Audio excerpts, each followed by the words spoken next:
Ladies and gentlemen, good evening and welcome to the final episode of Season 1 of the Negotiators here on the final week of April on this beautiful April night.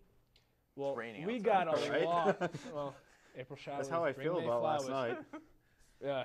Speaking of that, without further ado, we got a lot to cover here tonight. Also going to be a groundbreaking show. This is a first in a couple areas that we haven't, a couple elements that we have yet to bring to the show. So without further ado, I'd love to introduce our cast. Here to my far left, David Cienko, not to be confused with brother Jason. David, how you doing tonight? I'm kind of depressed right now after last night, but Okay. hey, what can you do? That is a common feeling over the past 6 months in this studio. Jason Cienko also returning. Jason, how you doing tonight? Pretty good. You good? Yeah, that's about it. How do you feel about the loss? Devastating, and there's still nothing to look forward to because of the Red Sox bullpen problems. Okay, well, I got something to say about that, but we're not going to get into that yet. Brett Souza. Brett Souza, ladies and gentlemen, and David Cienko going at it here tonight for the second most championships in Negotiators Season 1 history. Brett, how are you doing tonight? Doing good. I just want to give a quick comment. It's all about 18, baby. Celtics. Let's go. About 18. God, I hope so. Well, depending on who you are, it could be all about pick number 27.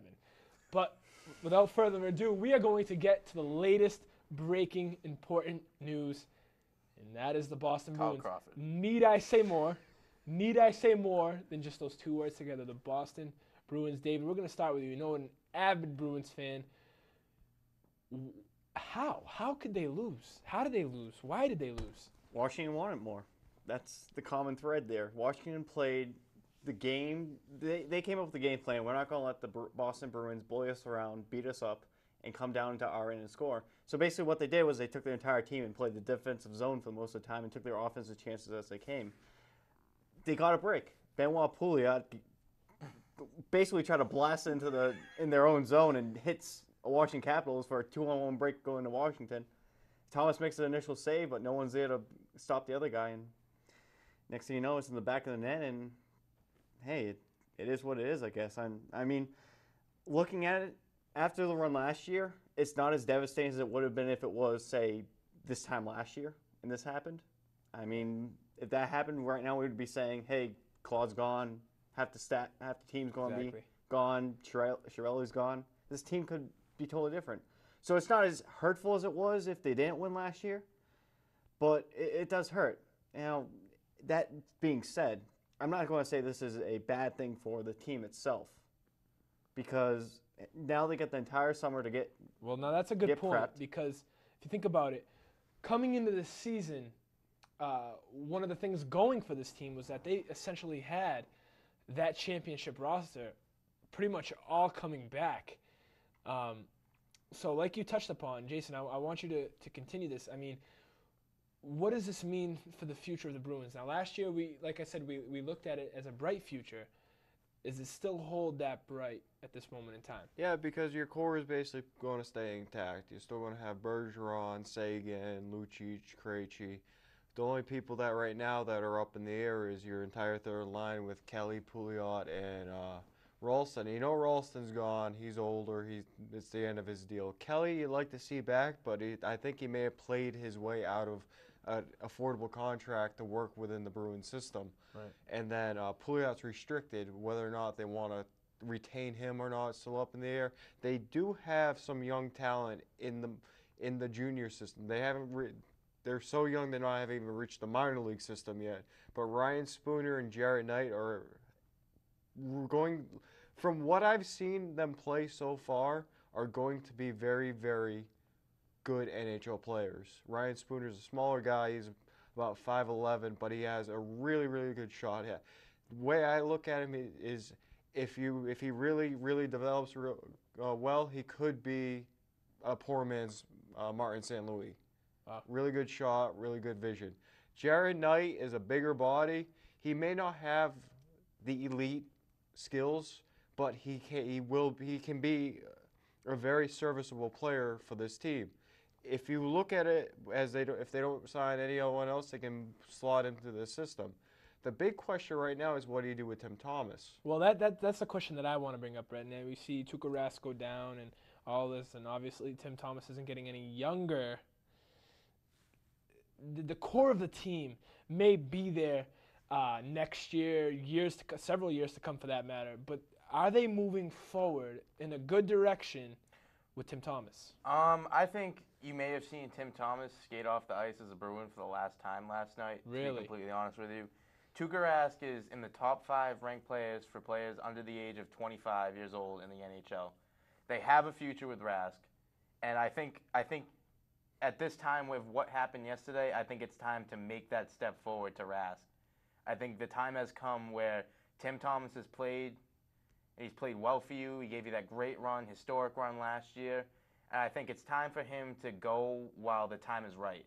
The time is right now for him to go, and it's time for Rask to step in. Rask has waited, and it's time to the changing of the guards, basically, for the Bruins in goal. Right. And what you take away from this series, I think, as a Bruin, is they fall into pretty much the category as championship teams from the past. Out in the first round. 7 of the last 9 have been out in the first round. I think it became, as Felger and Maz mentioned today, the Bruins became complacent, it seemed like. They were content with, it was lackluster. Exactly. That's what I want to say. Now, we touched upon it a few times on the show about their apparent complacency during certain stretches of the season. What can we make of this in future endeavors for this team? Well, I mean, at the beginning of the season, you could definitely tell that the short offseason really took a toll on this team. They did a ton of partying and basically non-hockey related activities, and they really came out flat at the beginning of the season. But they still got the number 2 seed. They got the numbers 2 seed, but then again, you also got to think they won a division. They were really the 6th seed via points in the conference, tied with New Jersey. Because actually the 5th seed tied with New Jersey, because Florida won their division, but they were so far off on points from the Bruins that they just won the third seed on a technicality. Right. So I mean, you're looking at this Bruins team, and I mean the rest is going to help. Bergeron's going to get healthy. I really think if he was healthy, he was 100%. He had an open net opportunity last night. Like Gronkowski. He missed it, and if he was at full strength, there's definitely upper body he's hurting on. If he was at full capacity, that was in the back of the net, guaranteed. I mean, there was not. He just was. He was wincing through that entire shot. It was kind of painful to watch on the replay. But McQuaid will be back. You got some good, like Jason said, you got prospects coming up for next season. You got Dougie Hamilton, who was the 9th pick absolutely. last year. Where's he who been they're at? saying Where's Dougie Hamilton? Dougie Hamilton. He's in the is juniors. Okay. He was had the most points for a defenseman in any Canadian junior hockey league. And he's very, very tough, too. He was suspended a couple times for questionable hits. So it seems like he would fit perfectly He's going into to come the up. system. A D-line, he's also huge. He's huge. He's like 6'8". I mean, he's really tall. Dougie Hamilton? Yeah. 6'5". 6'5". It's still big. But him and Chara on the defense, that's a scary defense. Seidenberg's there. I mean, Hamilton and Chara are going to be your staples. Hopefully they can retain Seidenberg for that long. But looking forward, the last time they didn't make it out of the first round was back in 2008. What they do the next year? They basically were the best team in the conference the next year. So I'm not saying this is going to end the Bruins and they're going to turn into the shell of themselves. I'm just saying that look at it at face value.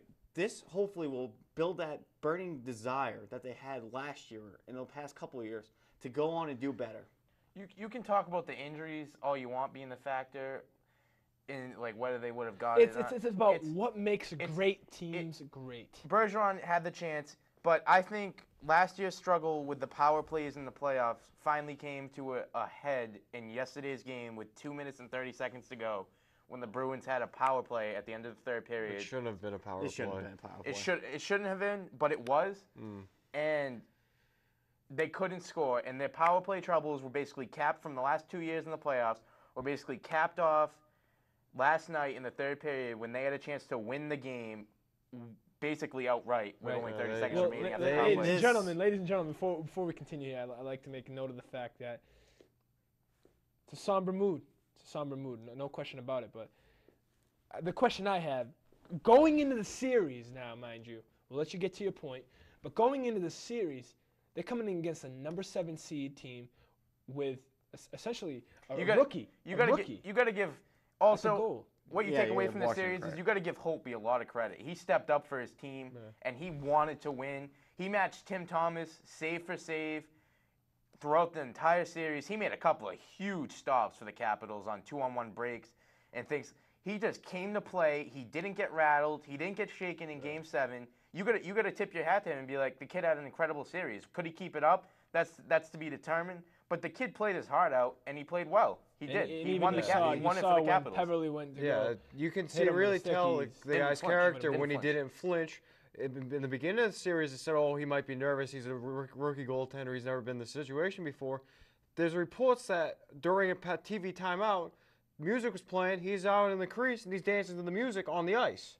I mean, you can tell the guy was comfortable from the get-go. The team had his back. When he gave up that goal to Kelly in the first game, they all skated out. Usually when the losing goaltender goes, he skates off and they go to the locker room. The entire team got off the bench and met Holtby on his way back, and they all congratulate him, saying, "This one wasn't on you." They were a stronger team, top to bottom. Yeah. They really did buy into what Dale Hunter was preaching, where you sit there and go, "Oh, Ovechkin, he's one of the top 5 players in the league." When they had the lead in the third period, they basically put, "Oh, Ovechkin and our own defensive end is a really, really, really big weakness for us." They benched Ovechkin. That takes stones to do, to bench one of the best players in the league, but the team was able to buy in, and they were able to win the series because they were able to believe in the philosophy. The Bruins basically got what it came down to was the Bruins got away from the way they've won. Physical, prolific offense. But you see, the Bruins obviously were the better team on paper throughout the season. Obvious better team. Canucks better than Kings. Kings. Yes, the Kings. They're obviously better than the Kings, but like they say, Barry Melrose said this the other day. Any team can win any series in hockey at any time, and that's why it's the best playoffs to watch. Well, I mean, you look at it. Before we stop saying Braden Holtby is the next best thing, I mean, yes, he played very well versus the Bruins. I mean, I have to say though, the system that the Capitals imposed did help. Because, I mean, there were obvious flaws with Holtby's game, especially on the game-winning goal by Sagan you saw. He's very quick to react to the first move by the guy coming in. So when Sagan made that little move to look like shooting, Holtby went down, lost his angle, lost everything. Yeah. But here's the thing. That right now I see Braden Holtby could be a Cam Ward, who won the Stanley Cup with the Carolina Hurricanes back in 2006. He can be a really good goaltender, but then again, you can see where he can struggle. Jekyll and Hyde. Yeah. I feel like I'm he not could be a saying he's Luongo type He has the goalie. potential to be a very good goalie in this. Luongo.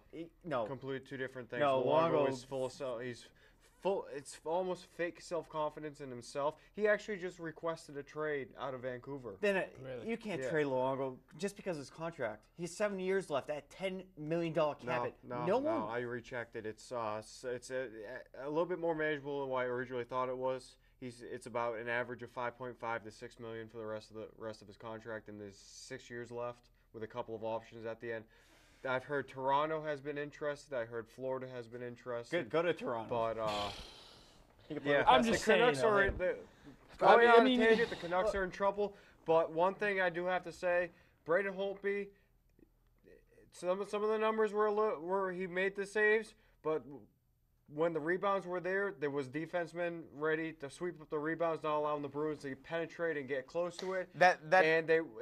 There was multiple times when the Bruins would get the puck deep, all of a sudden you saw all 5 skaters within the face-off circles in front of Holtby, almost blocking any chance of getting the puck out in front, and it basically forced the Bruins to play a perimeter game, and they were not able to get in front of Holtby and screen him. But I think what it comes down to is great teams win and great teams remain consistent. If they're going to consistently need a fire lit underneath them in order to want to come back stronger and stronger than the next year, I mean, you can't do that. The stretch that they went on was they were I hate to say it, flat. but when looking at this team, and in hindsight, it's always 20/20, but looking at this team, the last week after they clinched, it was, okay, we're facing Ottawa. Okay, we're not going to play anyone against Ottawa because, A, we don't want them to take runs at our players, and B, we don't want basically them to get the have something to use against them. And then on last day, guess what? We're not facing Ottawa. We're facing the Capitals, who really was on a hot streak. We can't say that. Oh, the Capitals just came out nowhere to do this. They were one of the better teams in the last week and a half to play hit their with stride. Holtby as their goaltender. You can look at you can downplay Holtby's performance, but in the end, you got to look at it. The Capital strategy, it did work. The defense and They just got opportunistic outcoached offense. them. Michigan, that's it. But he still made a ton of saves, regardless of the opportunistic offense, play defense all the time strategy that they use. He still made a ton of saves and big ones at times at that. Well, ladies and gentlemen, certainly a very good first round here in the Negotiators. Somber first round. What are you going to do? Bruins just got bounced. When we return, we got some MLB action for you, some MLB baseball. Things are going to start picking up here pretty soon, as you can see by the bottom of your screen. Very close. Stick around here on the Negotiators live on the Raynham channel. Stick around that here in the Negotiators here on the Raynham channel. Or the raynhamchannel.com.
and gentlemen, we are back here on the Negotiators, and I think, gentlemen, it is time to pick up the energy, and what a better topic than to talk about the Boston Red Sox baseball. Now, I'd like to mention that 7-10, the current record, is a lot better than 2-10, as we said off the air, than last year, but I feel like it's worse though. yeah. It feels It feels like I playing think that way what worse. it comes down to essentially now for this Red Sox is something that we've been talking about for a long time here on this show, and that is chemistry. And I think that is what's costing the Sox. But I think it's only fair that we get the opinion of somebody who was recently at the ballpark. Jason Sienko will start. David Take a point Sienko, off. I know, right? Take a point off of Paul. we'll start with you. What is the feeling that you're getting at this? Oh Fenway God, Park. it's kind of embarrassing to tell you the truth. I know they're still selling out the place, but then again, does it really matter at this point? Right now, you're looking at this Red Sox team, and you're hearing about all this off-field stuff. There's just this week we heard about Alex Avila, like the team almost revolting against Bobby Valentine for calling out Alex Avila. The first week he was Mike there. Aviles. Mike Aviles, sorry. Alex Alex, Avila. Alex- Point off. Point off. Take a point off. I'm sorry. Nah. Yeah, take a point off. Yeah, Yeah. why Take not? another one off. Shut up. We'll take points from you. But you start hearing that this team is not really embracing Bobby Valentine. They still want that luxury of Okay, having. All right, get here we go. over it. All right. Get over. Yeah. He's your Yeah, manager. yeah, all Get right. over it. Well, yeah. I mean, Can I just say one thing? As Please much as do, people please. like feel like ripping Bobby Valentine, it doesn't seem like some of the people are buying into what he's saying. There was a play where Alfredo Aceves gave up a long out. Bobby Valentine does something that most managers don't even do. They come out just to talk to the pitcher. What does he say to him? Cracks a joke. He looks at Aceves and says, "What are you trying to do? Give me a heart attack?" All three people on the mound started laughing. If it seems like he's hating him, if everyone's not buying into what he's saying, then people would have not laughed. All right, here we go. Hey, yeah. Bobby Valentine isn't out on the field hitting, pitching, and fielding. First thank of all, you. Thank you. That's- Finally, we have some sensical action. Just like being what brought always into gets me here in going about Negotiators. coaches Thank being you. fired. Like, they're not the ones out there playing; it's the players. And we're not dealing with something like the NBA or the NFL where they're calling the shots. Yeah, you exactly. got to go out and play. Exactly. And also, the Red Sox, it comes down to, like you said, complete chemistry because they're at the top of almost all offensive categories. 4 10-plus run games already this season. Leads batting average leads, extra base hits leads, all those categories. But it's the pitching, it's the bullpen pitching, and the chemistry of the team that is going to be the Achilles heel of this team. We all know they can hit. Nobody's doubting the fact of the offense. It's the uncertainty in the bullpen. The starting pitching will be there. That'll come around. Dice K's coming up. We'll see what happens with him. That should be interesting. It's the bullpen and the chemistry of the team that will ultimately either make or break the Red Sox this Now, season. with that being said, now we're only 17 games in, I understand. But is the chemistry salvageable? Because now, keep in mind, we're always going to go back to 04, their first championship. We're going to go back to it. No team will ever have a They- chemistry in baseball like that team did. I understand that. But you got to understand the thing about that chemistry was that you knew what kind of players you were bringing in, and you know what they brought to the table. Okay, some things happen, some things develop, kind of like we saw the Bruins last year. They developed a chemistry that nobody saw coming. Can you see this coming out of the woodwork with these Boston Red Sox? No. Really? So not even with this manager they can't spark any life out of it. Unless they all team up and say we hate the manager and we'll play in spite of him. I don't see that happening. I mean, right now there's so many factions within this team. I mean, this wasn't even a problem at the end of last year. This started a couple of years ago when first began when Ellsbury got hurt. We heard Kevin Youkilis calling out Ellsbury saying, "Why aren't you here? Why aren't you here? You're off in Arizona doing your thing. Why aren't you here supporting the team?" So I mean, this is more of the players coexisting together as a team. I'd just like to point out that Kevin Youkilis last week married Tom Brady's sister, and nobody on the Red Sox roster Were was invited. invited Yeah. to attend Well, this wedding. Not a lot of people were invited. It wasn't. It was a But private that is a thing, though. huge, and I think the only hope for the Red Sox chemistry-wise is winning, because winning heals everything, as you know in sports. Maybe but, winning will bring them together. I agree with you to a certain extent. But that's the only hope. They were the best team in baseball That's the only hope. last year. And the winning has to continue, or they'll be right back where they were But last here's year. the thing. Here's the thing. Keep it in mind. They were the best team in baseball last year through arguably the end of June, July, and August. If winning was going to cure everything, if winning was going to heal everything, let me tell you something right now. The Red Sox would be 2010 Winning World at Series, all right, 2011 World Series if championships. nothing else, winning at least masks the problems, and they'll stop talking. Mask about the it, right? problems, Mask they're the only problem, going to yeah. come out again. Well, here's the thing. Right now, there is really one person to blame for the current issue of this year's Boston Red Sox. Forget about last year. Forget about the stuff that kind of boiled over into this year from last year. Right now, the biggest issue was that Ben Sherrington did not go out and fix this bullpen. He did not solidify this bullpen. he Did tried- stop? Let me finish. Wait, he Jonathan tried to Templeton. fix the No, bullpen, time out. but it failed. It's not like it's we're just going to but bring you the know what, bullpen you back. open- But the two guys who tried to fix the bullpen were trading Dred Lowry for Mark Melancon. Mark Melancon is completely blown up. He's off the team in the minor leagues right now. And the guy that's supposed to be the closer, Andrew Bailey's hurt again. Worst move of the offseason, signing Andrew Bailey, who missed 100 games. Dave, please last year. continue. signed Dave, him to 100 games. Whoa, 100 Dave, please games. continue. Injury prone. You signed a guy who's missed over 100 games in the And past they As I season. said. signed him. They traded for him. Whatever, they went for him.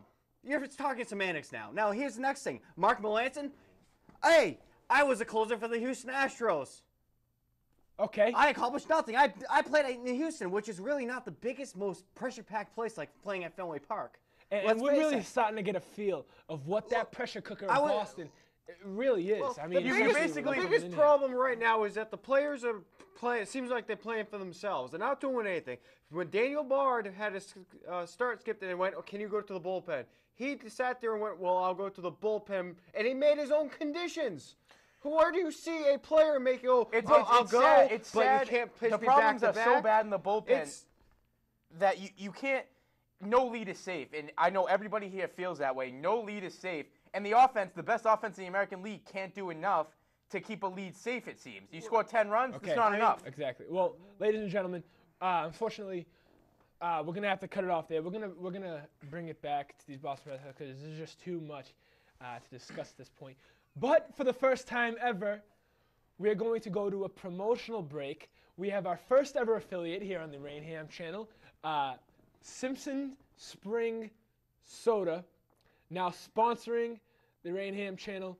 Make sure you stay tuned, check out this promo, and answer the very question that's on the end of our Facebook channel, raynhamchannel.com. Stay tuned.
Ladies and gentlemen, we're back here in the Negotiators, and I gotta say, this Simpson Spring, man, grape soda, they got a bunch of different flavors.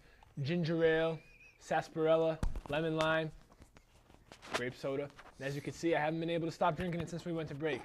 But with that being said, if you missed the question, you walked away from your TV for whatever reason, the question was, now you guys are eligible to answer this if you want to have a free case of soda. When was the first Raynham channel broadcast, and where do they broadcast from? Again, if you would like to answer this question, you can go on our Facebook, the Raynham channel. Search us on Facebook. We're there. When was the first ever Raynham channel broadcast, and where do they broadcast from? To get your free Simpson Spring official Negotiator drink, free case of it, right in your home, right in your fridge within the next week. Again, ladies and gentlemen, Simpson Spring, official drink of the Negotiators. With that said, we're going to go back and get locked and loaded and get rolling. We're going to continue into round 3. We're going to continue with the Boston Red Sox. And we were talking off the air, ladies and gentlemen at home, and highly conceived notion that, David, you mentioned Ben Cherington not putting together the pieces that they need. But does Ben Cherington have any power at all? Or is he just this puppet who, you know what I mean? Somebody please touch upon this. Is the problem lying within the organization? Like, when we won the World Series, the Red Sox, I mean, great organization. John Henry, biennial team, best thing that ever happened. Now, all of a sudden, it seems as though that's gone. What do you have to say about that? Well, I mean, on John Henry, I think he's really doing it himself when he barges into a radio station to get an argument with the host. But, I mean, you're looking at the Red Sox. I mean, yeah, Larry Lucchino is the president of the team. You can blame him, say Cherington's the puppet, but when it all comes down to it, Cherington's the general manager of this team. And sure, Lucchino can override him on most anything, but Well, when it comes, the which he has, but when the it all Cubs comes, aren't doing so hot either. Don't forget I know, that. right? So, Theo's not really doing well as a president for the Cubs. They're just in the same boat as the Red Sox. Actually, they're worse off even right now. worse. So, I mean, you look at this. Record-wise. I mean, the bullpen is scary for this team. Can it be fixed? Maybe. They make some maneuvers. One of the players really masked himself as the go-to guy. I think Bard's going to have to eventually go back. Eventually, that's probably right. what happens. That is the key to the bullpen being able to turn it's anything easier around. to find Bard. a starter than it is to find Yeah, a and guy. they Yeah. do Face have it. one right now in Aaron Cook. The problem right now with Aaron Cook is unless they move him up by the beginning of May, he can opt out of his contract and become a free But agent. you also have Dice He K is- coming back, yeah. too. Yeah, So but you he's don't not forget coming about back Dice till K. June. They got to get to June 1st. I mean, if the bullpen continues at the way they're going right now, and it's like, oh wow, they have a 5-run lead, you'll go away for 5 minutes, and they're down by 1 again. That's what Okay, it so says with with that him. said, Jason, we've hinted on the fact, as we're wrapping up the Red Sox talk here, we've hinted at the fact that essentially, it could be the organization, but like Brett said earlier, the players still got to go out and play.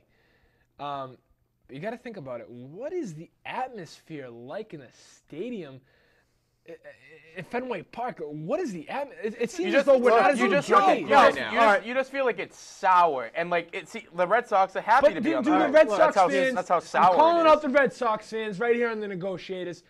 I do not believe that the Red Sox fans in this New England area care enough about winning anymore. We're complacent or too satisfied. They were with basically the Here's the thing. They were traded. Here's the thing. I went to the game last Wednesday versus Texas. And, yeah, they got out to the lead, and then Texas came back and took the lead. But by about the 7th or 8th inning, it was, all right, Sweet Caroline's coming up. Cool. Okay, we'll see. Da-da-da. And then everyone got up and left. It was amazing to be there. After Sweet Caroline playing, you're sitting there, and like, okay, the song's playing. And then the minute it stops, everyone gets up, everyone walks. And the Red Sox are batting at this time. I'm basically like, okay, I hope the Red Sox come back now. Just so all these people who left can miss this comeback. And it almost happened. That's the sad part. It almost happened. Right. So, I mean, you do got those influx of season ticket holders who are diehard Red Sox fans. But a lot of the diehards, those old grizzly people who yeah. basically say the Red Sox are I live and die by the Red Sox, but they're the worst thing that ever happens to my health. But They're the ones getting really pissed off. But you got to talk about when you talk about the fans like that. You got to realize every sport has those diehard fans. The Celtics, Bruins have those diehard you know fans. what? I don't But care. I don't listen, care about But you're that. gonna have the fair weather fans who like everybody goes. You're gonna Fair have weather the people, fans, you may be selling out. In 2007, 2004, 80% are diehard fans. Yeah. Listen, he's right. people buy single game tickets to a bunch of sports. Like, and the people leaving, Red Sox fans bought a single. They're losing, leave. Celtics losing after the third quarter, whatever. Those people who bought single tickets leave. Jason, go. Here's what's going on right now. Right now, unless you go through the ticket resale market right now, if you went through the Red Sox, you pay top dollar for your tickets. Diehard fans, they usually are working class people. The crazy fans are usually working class people, and they're usually priced out. So you got all these fair weather people who hopped on the bandwagon when they won the championships. I'm calling out the Fenway operations department. You're facing the Yankees. You're up by 9 runs. All of a sudden, that lead disappears, and you're losing. How do you have the audacity to sit there and go, okay, we're going to play Sweet Caroline and get the fans, oh, Sweet Caroline. How can you do that after you just watched your team blow a 9-run lead? And quite honestly, I was at the game a couple of years ago, and I've It's obviously been to the ridiculous. games last season. But my whole point in bringing this up is, if you can go back a couple of years ago, it seems as though the Sweet Caroline gig is just in the regular now fold. It's not something It doesn't- special. Yeah, Not it's like special as it schedule. was. It's like It's a- routine. it's a part of the routine. schedule. It's routine. Take One something thing- That's what away. it is. Take something away from the people, and they will appreciate If it. you And- wanted alright, this to be and the- sustainable, and the- you have to treat it like Gino and the Celtics. And also, they it's only not- bust out Gino when they know the game's intact. If you want to keep Sweet Carolina special, don't play it when they're losing. Especially that game with the Yankees of what happened up 9 runs, and it's not like they gradually 2 runs here, 3 runs there. It was in 2 innings. They scored 15 runs, and they were playing it. That's ridiculous. That is the most absurd Paul. and ridiculous David, go. situation you could have got there. Go, David. Probably the most interesting thing of all this is 2 years ago, you could have gone to a Boston Bruins game off StubHub for $12. This year, the cheapest I saw really you could get was around 60 to 70. You go on StubHub now, Boston Red Sox. Before it was upwards of 40 for the nosebleed and these seats. $7 on StubHub for standing room though, but around 10. There's about 1,000 seats from about $10 to $20. That tells you how this town is viewing the Boston Red Sox right now. Sure, it's selling out, but here's the thing: the people who are now going are either getting free tickets, they're getting these really cheap tickets off of StubHub. You're not really getting those diehards who are willing to shell out hundreds of dollars off on the secondhand market to go to these games. They're now going for the Bruins. The Celtics are basically turning into the same thing. But really, talking about the Celtics, they're the best kept secret in Boston right now because not a lot of people are following them, and I think they have a Follow good them shot. closely. And Talk about if we talk about them later, I have a few Well, comments that's on that. interesting that you bring that up because that's actually what we're going to segue into, Mr. Cienko. Thank you very much. But, ladies and gentlemen, before we get any further with this, a nice little rundown here is talked about the Bruins, talked about the Red Sox, going to go into the Celtics now. But don't forget, ladies and gentlemen, if you are watching this at home, tonight is the NFL draft. Oh, yeah. But I made an allusion to the 27th pick when we first started the show. But without further ado, let's get into some Boston Celtics basketball. Just a few games away from the playoffs. Brett, how do they look? They're looking good. They really are looking good. They're playing the Bucks in their final game tonight at 8. If you want to watch that, starters will be playing. Minutes will be lowered. They will be playing. So you gear up. You don't want to get them out of rhythm. It all comes down to the Hawks are without Al Horford and Zaza Pachulia. Al Horford's out for indefinitely the entire first round. Zaza Pachulia is up in the air, may return later games if it gets that far. And everybody's back for the. Everybody will be in uniform playing for the Celtics, with the exception of question mark Ray Allen, who the Celtics have done amazing without this run late in the season here. So you wonder if that's even a huge factor there. And even Doc Rivers alluded to the fact that he's concerned about Ray, but he thinks he will be ready for the start of the playoffs. That means you have the entire Celtics team healthy, ready to go. Petrus, Steesman's got the last 2 nights off. He's healing his foot. his injuries getting ready to go. You got everybody, and if they can get firing on all cylinders, I'd be scared if I was any other team in the NBA. Jason, talk about him. It's a lock. No Horford. Might as well just get your airline. All right. Come on. I will shave my mustache if they lose. That's not really saying Oh, anything. wait a minute. We're getting something here on the negotiators. Hey, we're getting that out back. Matt, Jason Cienko I will shave will my mustache. shave his mustache if the Celtics lose in the first round. So we got to keep this on file. We're going to go back to it in a couple of weeks. Anyway, When continue. I heard Al Horford was not playing, Al Horford, whenever the Celtics have faced him, has been the biggest thorn in this entire team's side. Absolutely. Because he's a big man who can play. And the Celtics actually Celtics had interest in him. Had coming out of interest in college. Yes, they did, because he is such a he on a team that's a fledgling team like the Atlanta Hawks, he is the difference maker. But without him, I don't see any problem with the Celtics doing what they have. They've beat him in the regular season. They're not the team that they used to be, by I know the way. they're not the team they used to be. I'm talking about the Hawks. Yes. The past couple of years, they're vicious, ferocious, coming out of nowhere, kick you in the bum kind of team. Yeah, it's not the same. Joe Johnson is he was an all-star, but he's starting to really fell off a little bit late, and they don't have this real good supporting cast that they usually do. Now, one thing that was bothering me about ESPN, they kept throwing up a graphic. Celtics get home court if they win, and the Hawks lose. No, Celtics, if they win, they get home court. They would have the same record.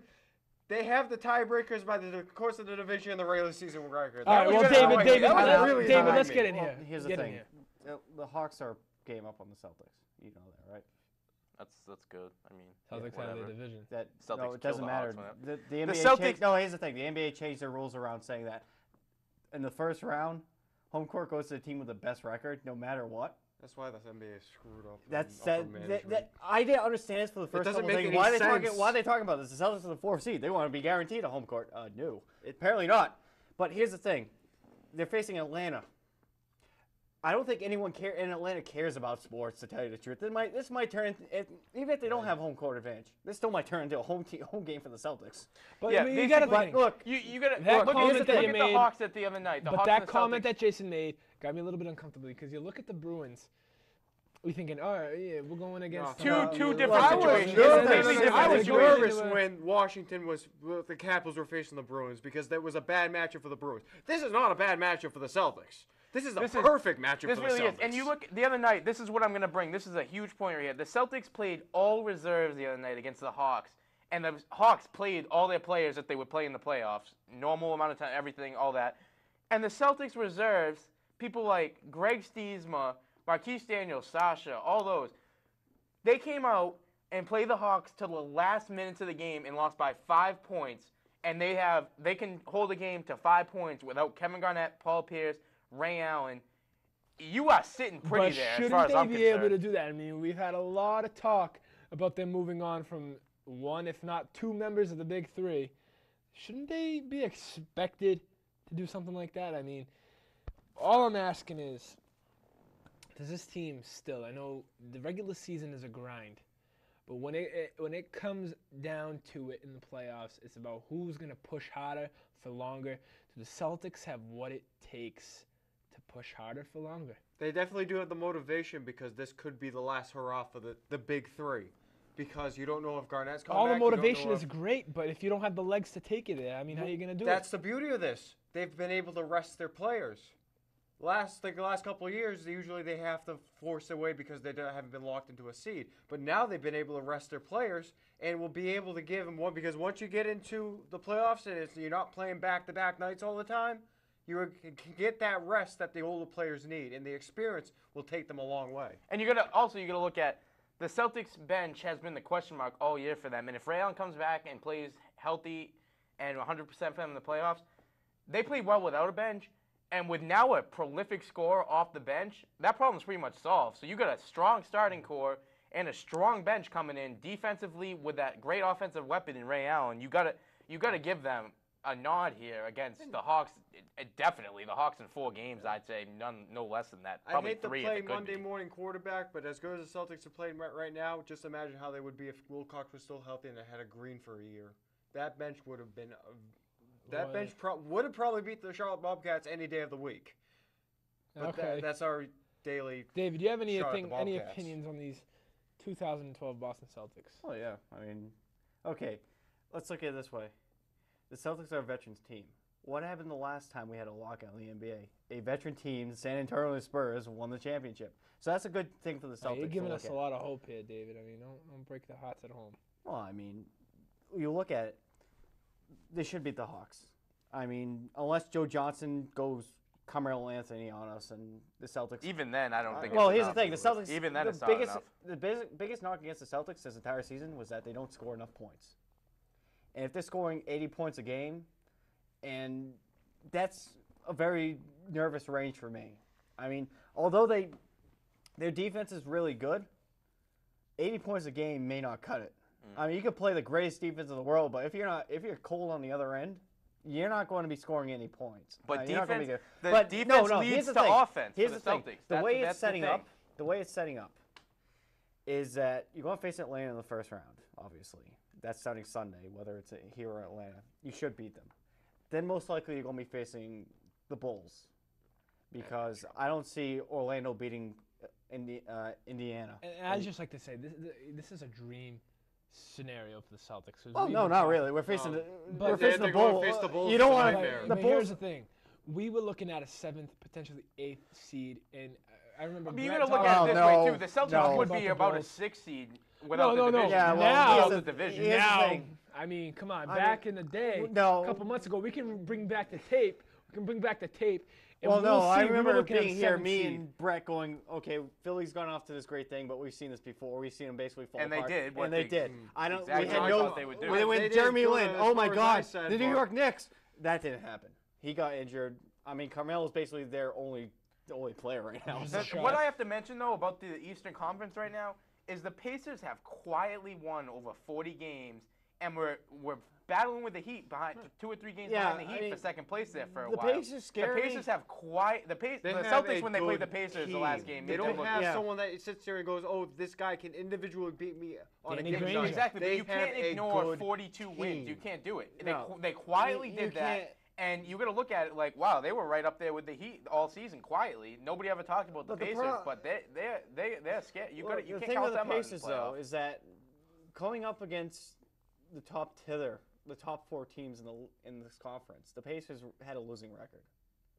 They played well, but they didn't win those games. They beat up on the lower echelon, which the Celtics had trouble with. The Bulls had trouble with. And you look at everyone except for the Pacers. They basically didn't really play up to the standards they should versus teams that aren't equivalent to them. So when you look at the Pacers, yeah, they're going to be facing Miami if they advance, and they won't beat the crap out of each other. And I don't know if they had the veterans on the Pacers to live up to, if they make it to the conference championship, to make it past that level. You're right there. They don't have the veterans. They All right, just but ladies don't. and gentlemen, we've talked long about the Celtics, talked many times about the Red Sox, and it's finally time that the playoffs are coming around. Ladies and gentlemen, we have an extended show for you here today as we close in on 7 o'clock p.m., our normal closing time. We're going to go to 7:30 tonight because for a very special reason. And like I said before, it is the NFL draft. So when we come back, we're going to do our draft analysis with these 3 wonderful contestants. Make sure you stay tuned here in the Negotiators, Raynham channel live. Simpson Spring Soda, official drink of the Negotiators.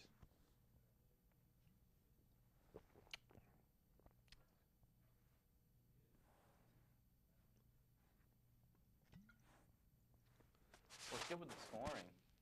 It's low. Everything I said about the NBA and my point went up.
Ladies and gentlemen, we're back here on the Negotiators Live.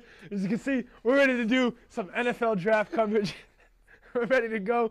But without further ado, let's get this thing started.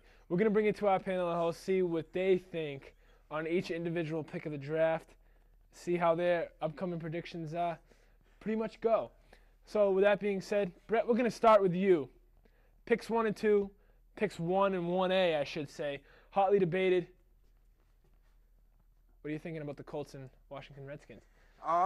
Andrew Luck, I think, is the right choice for the Colts. I mean, I think they kind of had it predetermined a little too soon. I think they've been stuck on Andrew Luck, and regardless of how Robert Griffin III did or whatever happened there, they were still going to pick Andrew Luck. But I think Andrew Luck is the right fit for the Colts and what they've done over the past years. He's more of a Peyton Manning than RG3 is, basically. He's in the pocket kind of guy, strong throws, doesn't move around much, which is pretty much Robert Griffin III's game is moving around, his speed. That's pretty much his game. And Andrew Luck, I believe, is the right pick for the number 1 pick, and I think he fits the Colts system well. And going Look down, at the viewers at home when you're talking. Going down to the Patriots, 27 and 31. Whoa. We didn't exactly ask about the Patriots. Well, I'm going to just tell you yet. anyway, because this is my Jason Sienko. Yo. We're going NFL draft coming up in about a half an hour. RG3 versus Andrew Luck. What do you got? Well, there's no debate anymore. The Colts have already announced they're going to be picking Andrew Luck. So it's kind of a moot point right now because it regardless who's going to do better because the Colts already made the decision. Right. All right. Well, ladies and gentlemen, that being said, it has to be debated. The Patriots have 4 picks in the first 2 rounds. 2 in round 1, 2 in round 2. Now, 4 picks to trade away. but here's the thing. They only have 6 picks overall. Do you foresee the Patriots moving out of the first round with either one of those 2 picks, or are they going to stay? I see them not moving out of the first round itself, but the second round. You know, Bill Belichick likes to take later rounds type guys. So I could definitely see them trading the second round, 1 or 2 of the second round picks, 1 or 2 of the second round picks down to get some late rounds, like 4 or 5 rounds. But the number of picks they have in the first round, which is 2, I think they will keep because they desperately need a pass rush. Defensive end is what they. Well, see. haven't we been saying that a defensive since last end season? is looking They had 2 picks extremely- last season. 2 picks in the first round last season, which they traded one of the Saints. You have a dire need for a defensive end on the Patriots right now, and there are 2 that the Patriots could potentially draft in this first round. One being Nick Perry, and the other being I forget his name. Chandler Jones. His phone is blowing up right now. A bunch of NFL news coming through the wire. You skipped me on the last question, David, right? talk to me. We have said it over and over again. Patriots got to take a pass rusher. Patriots need help in the secondary, whatever it may be. They don't actually do it. Last year they took Nate Soldier. We didn't see that coming at all. And they set several DBs on the board. What are they going to do with pick number 27? Well, I mean, there was an article in the Globe this morning that said there's a lot of riding on this pick, and there's a good possibility because the draft pool really isn't as strong as it has been in past years, that the Patriots may try to trade out of this year for another first rounder next year. And judging Bill Belichick, it could happen. I mean, we're listening. I know after the Super Bowl, Bob Kraft came out and said, "Hey, I don't want to trade these picks away. I want us to use these picks." He was basically hinting at the fact that. But you've taken over the show for most of the time. You step back. Hey, Turn. it's the end of season 1. I mean, Yeah. you got to do So what here's you got to do. Here's the deal. Earlier today, it came out that the New England Patriots are trying to trade up in the draft today. Trade up to the 12th pick of the draft. Now, with this new rookie wage scale, there's actually a system in which each pick is given a credit. And you can use that credit and go as high as you can. If the Patriots were to trade their first 2 picks, they can get as high as 11th. Now, that's different because of the new system. And it's very possible that the Patriots could do that. Mainly because they got their rookie wage scale that they want. They're going to know how much they're going to be paying for this 11th pick or whatever pick they have. So, I mean, you're looking at it. It's out of the realm of possibility to say that the Patriots may completely go against what they've been doing for the past couple of years and trade both their first two picks and move up to pick an outside linebacker, a pass rusher. We don't know. So The thing Okay. I want to bring some sanity in this. They're going to keep their first 2 first-round picks. They're going to pick an outside linebacker at 27, and they're going to be picking up a wide receiver with a 31st-round pick. You sit there Really? and go, No. wide receiver, That is a wide bold receiver, prediction. No. wide that's- receiver. Tell the audience at home there's this three- prediction because I don't know. As much wide receivers as the Patriots pick up, there's only 3 under the age of 30, which is a death match if you look at it. Because all the good teams come up right now have good young wide receivers. Right now, your wide receivers under 30, Anthony Gonzalez, injury prone. Tyquan Underwood, Unproven. unproven. Cup right before the Super Bowl last year. High top fade. I'd like to point out But the fact that Malcolm Floyd will be a Patriot. Or no. Michael Floyd. Michael Floyd. Points. Back up. All right, let's look at this. Wide receivers the taken camera in the here. first round have the lowest success rate historically picked in the first round. They have a 36% success rate, which means the other 64%, Can we deduct some points for that? the other Please. 64% turn out to be basically bust and unworthy of the first round they were given. Now, I And wanna the throw purchase- this at and you. for them to take a wide receiver, which they've only purchased in free agency so far, would be ridiculous because they need a defensive end and a pass rush. Did I just say they picked don't the need No, no, no, another no, no, no, outside no, no, linebacker. I'd like to go Outside back. I'd like to go back to a outside certain linebacker. point. I would like to go back to a certain point.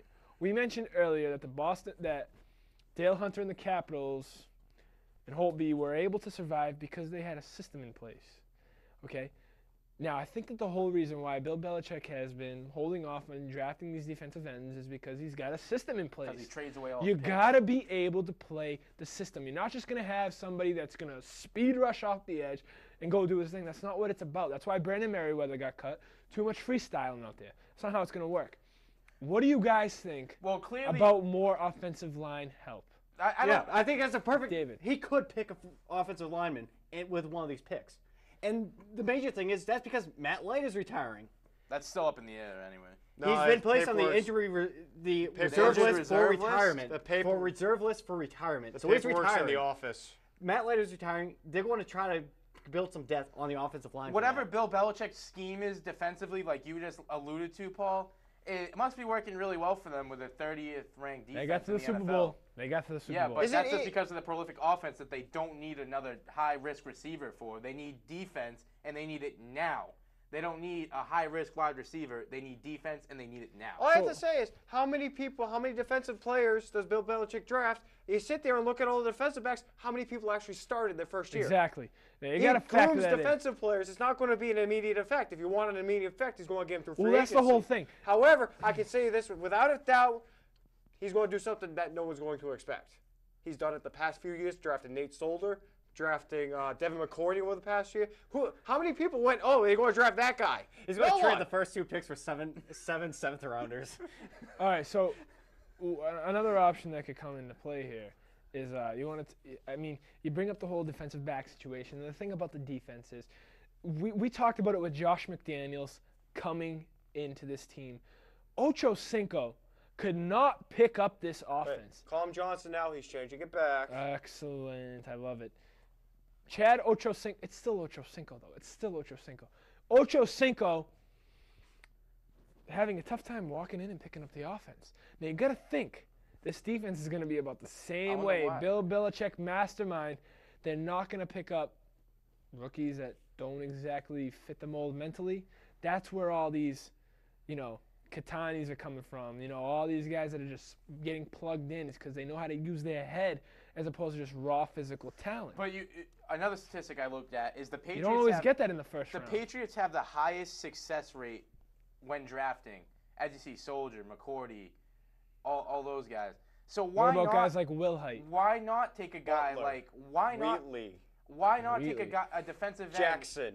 Because, like you say, Bill Belichick, great coach. He can groom players to be good, and if they have the highest success rate, why not take a defensive end when you know he could bring instant gratification with Bill Belichick at coach? Well, a lot of these questions remaining, but let's throw out the fact of the matter here is we're going to bleed into second round, round 2. You got guys like Razai Dowling out all last season with the injuries, and many said that without these injuries, he's a good first-round pick. If these guys stay healthy, you don't think that Bill Belichick already has the pieces that he needs in place to build around and make this probably a top-tier defense in the NFL? All right, second round. They got 2 picks, correct? Correct. I see them either trading one for a first round next year, which they usually always do, or trading down for Wow, more that's another picks bold later on. prediction. However, Jason. they will use Wow. one of their picks in the second round, and they will pick up offensive line help.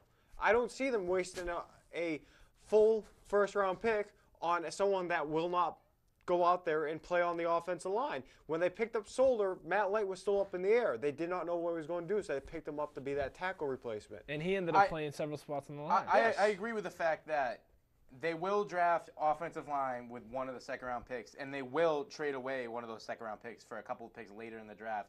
And I think later in the draft, you're looking at a pickup of a wide receiver later in the draft, and also some defensive back help, cornerback, safety. I'm leaning more towards cornerback because it's been alluded at that Devin McCourty will be moving to safety next year. I don't see them wasting another pick on the defensive back. If they're going to bring someone in, there's going to be someone experienced already in the NFL who's a free agent. I just don't. I think they would use that pick somewhere else. I've heard they might pick up a tight end, try to draft another tight end. I know they picked up Fells from. That's what I don't understand. Denver. That's what I don't understand it either, but for some reason they're in love with picking up tight ends. The other thing I heard is possibly moving Hernandez to a wide receiver. First of all, absolutely ridiculous. Second of all, you saw what happened with the tight end situation. Hernandez goes down with a knee injury. Dan Gronkowski, similar to Ocho Cinco, can't pick up the offense. Now you're down to Rob Gronkowski. Rob Gronkowski, absolute workhorse. I'd rather have him over the second and third best. I'd rather have just Gronkowski by himself than have number 2 and 3 on my roster healthy. That's it, hands down. But you got to think, when they had Algie Crumpler in that season, as a blocker, granted he dropped several passes. When they had him in as a blocker, going both ways. That's the only reason I'd see the Patriots picking up a tight end is for blocking, because Hernandez isn't the blocking type of tight end. They already have that guy though. Gronkowski is. He can block. You don't want to wear down Gronkowski. Yeah, they don't. He can't but block. But when you go, that they picked up. When you Fells. go 2 tight ends, Gronkowski will be one, and then Hernandez with the inability to block at the other tight end position. You're going to need a blocker, and that's where Algie Crumpler came in. They need another blocking tight end, and that's what the purpose would be for that. David, how do you feel about the running back situation? Benny's gone. I'm going to look at it this way. I'm going to pull the Brett style of argument. So, the running backs. I really think that right now they have 2 good running backs in this right now. So I see this. They're not going to pick one up in the first couple rounds. They may trade for one using a couple of their late round picks or next year's picks. So, I mean, right now they're going to use a situation in which they're going to use Stephen Ridley as really their feature back. And although they really don't run the ball a lot of times, I really think that they might use him as a running back. So, but what about the fumble problems? Now, they addressed this running back situation in the draft last year in the 3rd round. Are they going to come back and revisit the situation this year once again? I mean, it's like fighting fire with fire. They're going to keep coming back to the draft for these running backs, or what's going on? I believe the running back situation is as set as it's going to be. They may pick up an elder player. They may pick up an elder player during free agency, but right now I believe that Stephen Ridley will be the number 1 back. Shane Vereen, who did not play at all last season due to injury, will be you'll see him come in almost as a speed back on long distances, not so much as a blocking back. Because if they do pick up one in free agency, I believe will be a blocking back for 3rd and long situations. But as a change of pace back, Vereen can be that person. He's a very fast player out of the University of California. That is right. Now, guys, we've spoken a lot about the Patriots, but don't forget the sign behind me says NFL. So with that being said, we're gonna have to go revisit back to the first round, NFL, and we're gonna revisit the first round. And there's a couple of up in the air kind of picks. We see a lot of teams trying to fill a lot of needs. One of them being the Miami Dolphins. Yeah, they are projected to take Tannehill right now. Tannehill, but And- is Tannehill as good as David? You look like you had something to say. What do you have to say? Well, I was going to not drop on Miami. I was going to talk. There's been talks about the Minnesota Vikings trading out of the third round. absolutely, but And Third pick. the third pick, I mean. And that's really interesting in the fact that you're looking at the Vikings and the situation that they're in. They don't even know if most people don't even know if they're going to be in Minnesota to begin with in a couple of years. this seems just a mess. It really is. The minute that they fell apart with Brett Favre throwing that ball away in the NFC Championship game, it really spelled the end for the Minnesota Vikings. But as we're gonna wrap it up here on the final season of the Negotiators, season 1, let's go with your sleeper / surprise pick and surprise team. Who is it tonight that is gonna shock the world? Who is going to shock the world tonight in round 1? Brett? I think it's the Miami Dolphins shocking the world in a bad way if we can go that direction, because Tannehill, from what I've read, he has potential to be a complete disaster for a team That doesn't anybody? desperately in need for some spark and some. You have Matt Moore, who is the most middle of the road mediocre player you could probably get. He'll get the job done, but he won't win you a championship, or even probably a playoff game for that matter. They gave away Brandon Marshall, their best wide receiver. You can't really. Tannehill isn't going to get the job done for the Dolphins right now, and I just don't understand why they would pick him there. Jason, who is your surprise / sleeper pick? Who's going to shock the world tonight, round It's 1? gonna be a sleeper pick. I see. Let me rephrase that. Who's going to shock the world tonight? Shock the world. What team's going to shock the world? Shock the world. I can't see anything shocking the world right now, other than maybe Minnesota missing their pick again, like they did a few years ago, where they completely missed the draft deadline and didn't get a pick and they were skipped. They were I gonna can see draft Byron it's Leftwich. basically the same organization. They could possibly do it again, or Detroit picking another wide receiver. Really? Yeah, Wow. just because they seem to be It is wide the receiver NFL. happy. David, who's your shocker pick? My shocker pick. Well, I'm looking at it, and I know we've talked about them a lot today, but I'm going to say that the New England Patriots either move up in the draft or don't even only We talked pick about once. that. That's not a Yeah, shock. that's not a shocker. Yeah, Well, it's not a Well, shocker. who are they going to? but If they do take it at 27, who are they going to take? Who are they going to take? Hey, come on, who are they going to take? I have no idea.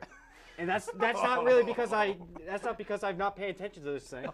Oh, That's because he's look, going to throw that out there. How many times did Bill Belichick pick the guy that was in the conventional pick? How many times did Bill Belichick? Thank you for regurgitating what I said 5 minutes ago. All right, ladies and gentlemen, with that said, How many times did Bill Belichick we're going to have to something? take a break here on the Negotiators. When we come back, we're going to announce the winner and the close of season 1. Michael Floyd. Don't forget, Simpson Spring, your official sponsor of the Negotiators here on the Raynham channel. Stay tuned. Coming up next, we're going to announce the winner. Yes, can I have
taking control of our inner cities. Ladies and gentlemen, Apparently, it doesn't want you to stop talking about the draft. Are we on? This is live. Okay. Ladies and gentlemen, all kidding aside, in all seriousness, it has been my pleasure to be your host here on the Negotiators season. Not that I won't be back, but just for a dramatic effect. In all honesty, it was a great time. In all seriousness, a great time here on season 1. But as you know, there's always got to be a winner. And usually, it's to my dismay that I have to pick the winner. But considering at the score at the bottom of your screen, it is a complete landslide. We all know what the winner is, Mr. Brett Souza. Now, before we acknowledge Mr. Brett Souza and his victory here today, I would just like to thank all the contestants, thank all the viewers at home who have supported the Negotiators as little as the support has been. And just want to thank you very much. Simpson Spring coming in the last day. We hope to kick off season 2 with you in our corner and hope to begin the start of a great relationship between Simpson Spring and the Raynham channel. But without further ado, we look to bring you more enjoyment. We look to bring you more sophistication and better sports talk coming season 2. Thank you very much for watching. Without further ado, our winner with the second most championships in season 1, second only to Paul Faria, and Jason Cienko finishing in 3rd. Brett Souza, ladies and gentlemen. Brett Souza with the final word. To the viewer, and that viewer is singular, I would just like to say, look out for the Celtics in the playoffs. They're going to get 18. It's inevitable at this point. Bruins are okay. They'll be great next season. Red Sox, more to come. Great things coming in season 2. Stay tuned and look forward to it. So, guys, with that being said, a good close to the show, a good close to season 1. Overall consensus, I think, was pretty good. But thank you very much. And, ladies and gentlemen, we hope to see you in season 2 for the final time in the first quarter of this season, ladies and gentlemen. From the Raynham channel live, you get It's all the about boot. 18. You get the boot. Oh! See ya. And coming season 2, Sure. Brett will